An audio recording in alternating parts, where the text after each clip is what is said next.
नमस्कार शेतकरी बांधवांनो, पुन्हा एकदा डॉक्टर किसानच्या यूट्यूब चॅनलला तुमचं स्वागत करत असताना आजचा व्हिडिओचा विषय खूप महत्त्वाचा आहे। टोमॅटो पिकात फळ सेटिंग होताना फळावर येणारे टिपके असतील, त्याचप्रमाणे झांतो आणि करपा येऊ न देता चांगलं सेटिंग करून फळाची फुगवण आपण कशी केली पाहिजे त्या संदर्भामध्ये आजचा व्हिडिओ शेवटपर्यंत तुम्ही बघायचा आहे।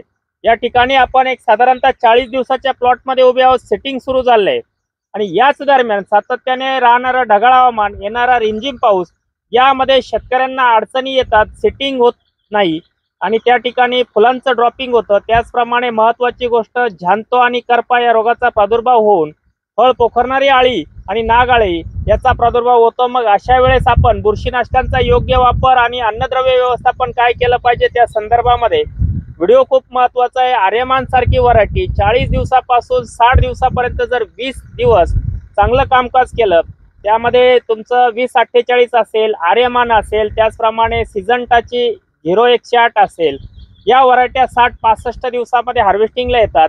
मग 40 ते 60 दिवसामध्ये आपण कसं कामकाज केलं पाहिजे त्या संदर्भामध्ये, सातत्याने राहणाऱ्या पावसामध्ये आपल्याला बुरशीनाशकांचा योग्य वापर करता येत नाही।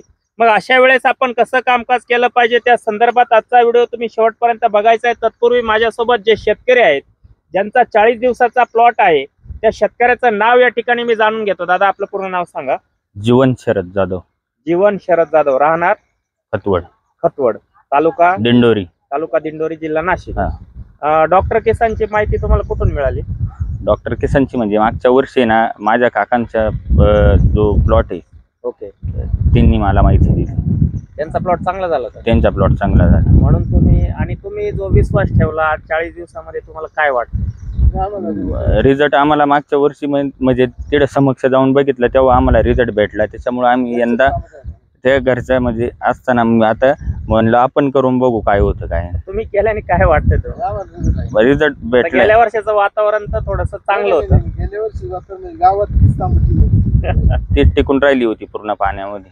आता या वर्षी तर जास्त पाऊस चालू आहे, आता कंटिन्यू चालू आहे। तरी पण आज 40 दिवसामध्ये व्यवस्थित म्हणजे ड्रेसिंग वगैरे जेवढं सांगितलं तेवढं केलं ना, व्यवस्थित राहत। इतर शेतकऱ्यांना काय सांगाल की जे ऑनलाईन आपण वेळापत्रक घेतो, मोबाईलवर आलेलं वेळापत्रक जर फॉलो केलं तर प्लॉट अशा पद्धतीने चांगला राहू शकतो? हो, नक्की राहू शकतो। काम केली पाहिजे, आलेलं वेळापत्रक आणि जे दिलेलं वापरलं ते वापर केला पाहिजे। मग डॉक्टर किसानचं घ्या किंवा कुणाचं घ्या, पण मग ते केलं पाहिजे। केलं तरच भेटत।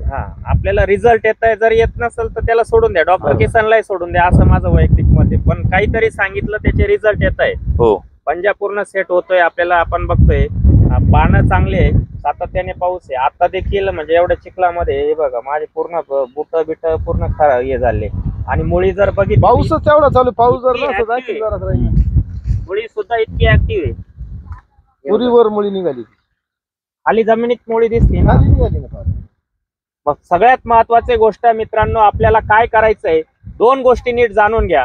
ज्या वेळेस 35-40 दिवसाचा प्लॉट होतो, तिथं गेरव्या रोगाचा प्रादुर्भाव असेल, झांतो असेल, करपा असेल, थोडाफार सूर्यप्रकाश जर मिळाला तर सिस्टमॅटिक बुरशीनाशकांची कोणती फवारणी करायची आणि अन्नद्रव्य व्यवस्थापन सेटिंगच्या दरम्यान कोणतं करायचं, त्याचप्रमाणे कीटकनाशकची फवारणी कोणती करायची ते नीट जाणून घ्या। त्यामध्ये जर प्लॉट तुमचा सेटिंग सुरू होतोय, थोड्याफार प्रमाणात पाऊस उघडतोय, अशा वेळेस फळ पोखरणारी आळी असेल, पांढरी माशी असेल, तुडतुडे असतील, त्याचप्रमाणे तुमचा दांडा करपा असेल, त्यासाठी एकत्र कॉम्बिनेशन तुम्ही सिजंटा कंपनीचा प्लेसिवा 250 मिली आणि कवच फ्लो 400 मिली असा एक स्प्रे तुम्ही त्या ठिकाणी घेऊ शकता।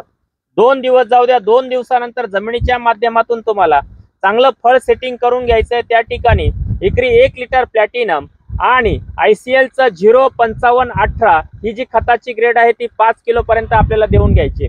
त्यानंतर पुढचा स्प्रे घेत असताना तुम्हाला सेटिंग पूर्ण होत आलेलं आहे, सेटिंग जवळजवळ चांगलं झालेलं आहे, अशा वेळेस सेटिंग झालेलं नसेल तर हा स्प्रे घ्यायचा नाही। सेटिंग पूर्ण झालेलं दिसतंय तुम्हाला, 50 दिवसाचा प्लॉट झाला, त्यावेळेस फळावर कुठल्याही पद्धतीत टिपका येऊ नये म्हणून स्पॉट किलर धनकीर्तीचा 250 मिली आणि त्याच्यासोबत कोसाईड 150 ते 200 ग्रॅम असा एक स्प्रे तुम्ही त्या ठिकाणी घ्या।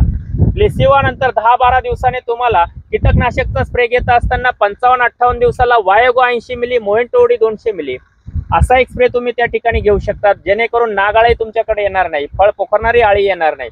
आणि त्याच दरम्यान फळाची चांगली साईज मिळवण्यासाठी तुम्हाला एकरी 5 litre पोस्ट्रोक, 50 kilo single super फॉस्फेटची Nivali आणि त्याच्यासोबत 4 किलो गुळ, हे ऍप्लिकेशन तुम्हाला फक्त आणि फक्त निवळी घ्यायची आहे. निवळी अगोदर तयार करून घ्यायची, रात्रभर एक 24 तास भिजून घ्यायचं, सिंगल सुपर फॉस्फेट त्याची निवळी घ्यायची. त्यानंतर ज्यावेळेस ड्रिप मधून सोडायचं त्याच्यामध्ये 5 लिटर पोस्ट्रोक, 4 किलो गुळ ऍड करून ते सोडून द्यायचंय.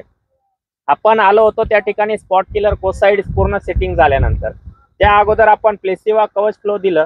त्यानंतर तुम्हाला जर गेरवा रोगाचा प्रादुर्भाव त्या ठिकाणी जाणवत असेल, सूर्यप्रकाश मिळत असेल, तर त्या ठिकाणी तुम्ही ॲमिस्टॉर ॲप्टी एकरी 200 मिली असा एक स्प्रे करू शकतात.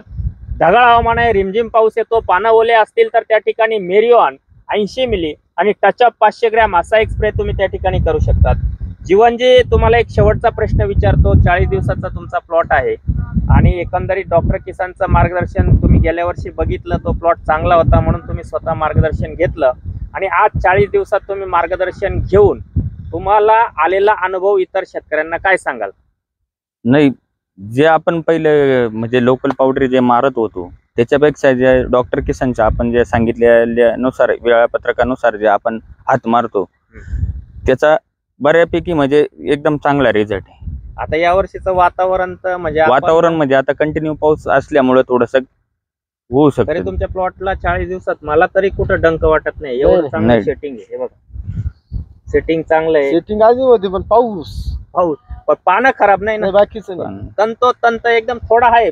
खाली बुडा, खालचे पानं लाल होणारच सातत्याने पाऊस सुरू आहे. पण ते वरती येऊ द्यायचे नाही आपल्याला. वरती जो म्हणजे इथून वरती जे पानं क्लिअर आहे हे सातत्याने क्लिअर ठेवण्यासाठी बरोबर. ह्या 2-3 फवारण्या मी सांगण्याचा प्रयत्न केला. फुल गळू राहिला. पाणी साचल्यानंतर फुल एखादं ड्रॉपिंग होणारच. पण त्याच्यासाठी एक फुल ड्रॉप होत असेल आणि 10 फुलं ड्रॉप होत असतील तर ही गोष्ट महत्वाची आहे. आता तिथं तुम्ही पंजा दाखवलं, एक फुल ड्रॉप आहे, पूर्ण पंजा सेट आहे.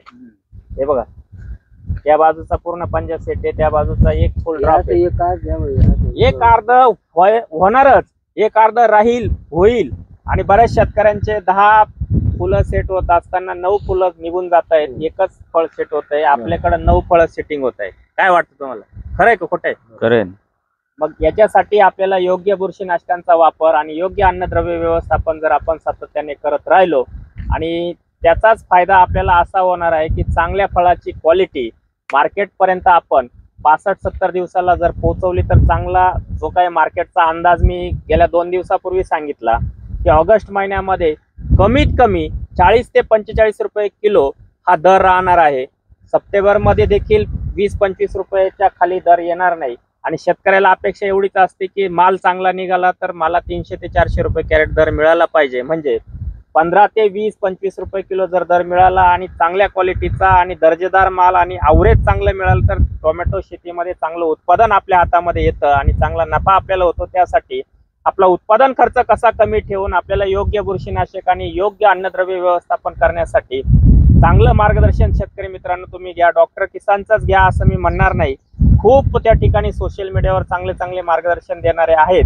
पण एक गोष्ट लक्षात ठेवायची की जिथं आपण ते डायरेक्शन वापरतो त्याचा जर आपल्याला रिझल्ट येत नसेल, एखादी फवारणी केली दुसऱ्या तिसऱ्या दिवशी त्या गोष्टीचा रिझल्ट आपल्याला दिसत नसेल तर जागेवर त्या ठिकाणी त्याला थांबवा, दुसरा चांगला मार्गदर्शक निवडा किंवा स्वतःचं डोकं त्या ठिकाणी चालवा. एवढाच आजच्या व्हिडिओचा निष्कर्ष होता. व्हिडिओ शेवटपर्यंत तुम्ही बघितला. चॅनलला प्रथम आला असाल, चॅनल सबस्क्राईब करून व्हिडिओला लाईक आणि शेअर करायला विसरू नका. धन्यवाद.